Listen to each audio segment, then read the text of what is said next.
All right, so let's talk about the economy. Ever wonder who's really calling the shots? I mean, we hear about government spending all the time, we see headlines about the central bank messing with interest rates, but what does it all actually mean? Today, we're going to pop the hood and break down the two main toolkits used to steer this thing: monetary and fiscal policy.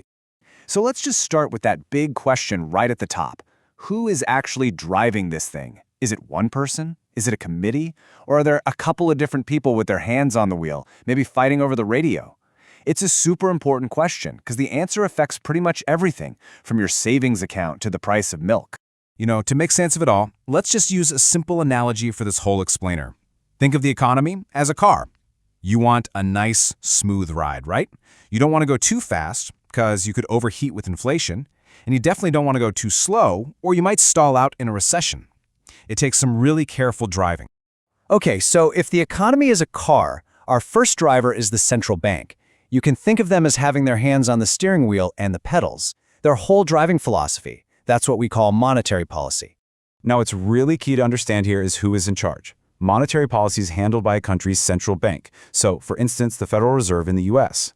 These are generally non-political experts, economists and bankers. Their job is to manage the amount of money and credit sloshing around in the economy, always trying to find that perfect balance between stable prices and lots of jobs. So how do they actually steer? Well, their main tool, their big lever, is interest rates. That's the car's main gas pedal and brake. If they lower rates, borrowing gets cheaper, and that's like hitting the gas to speed things up. If they raise them, borrowing gets more expensive. That's like tapping the brakes to cool the engine down.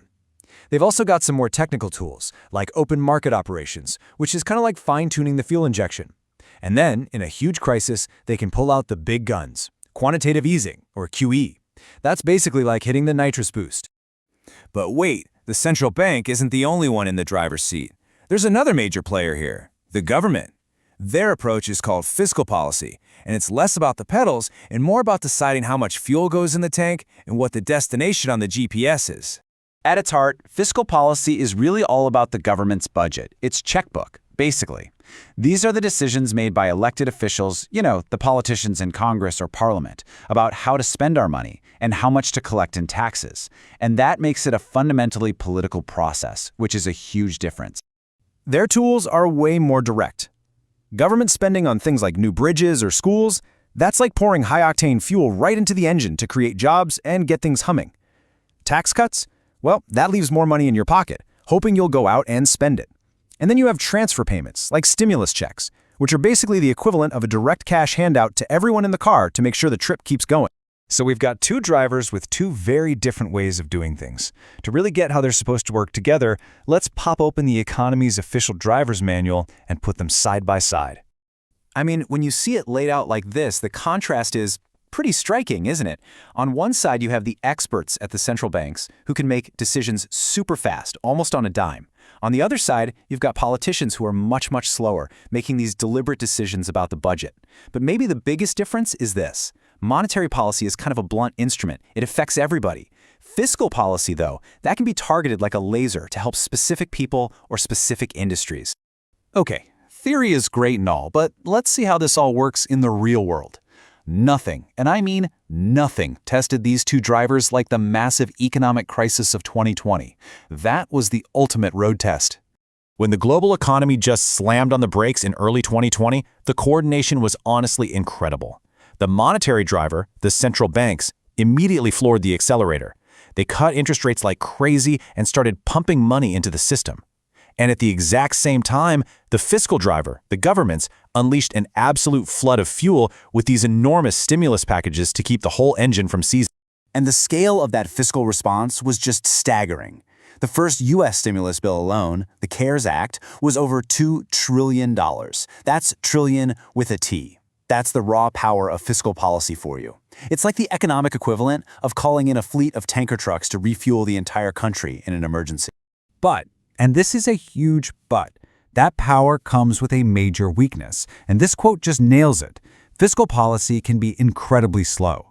The political debates and arguments to get a spending bill passed can take so long that by the time the money actually shows up, the economic problem you were trying to fix might have totally changed. It's like ordering a new car part that takes 6 months to arrive. So, with all that in mind, let's just lay out the strengths and weaknesses of each toolkit. No single approach is perfect, and it's really important to know what the trade-offs are.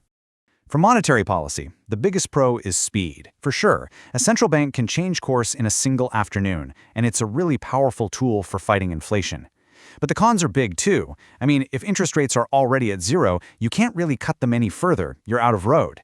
And because it's such a broad tool, you can't use it to send help to just one town or one industry that's struggling. On the flip side, fiscal policy's greatest strength is that precision.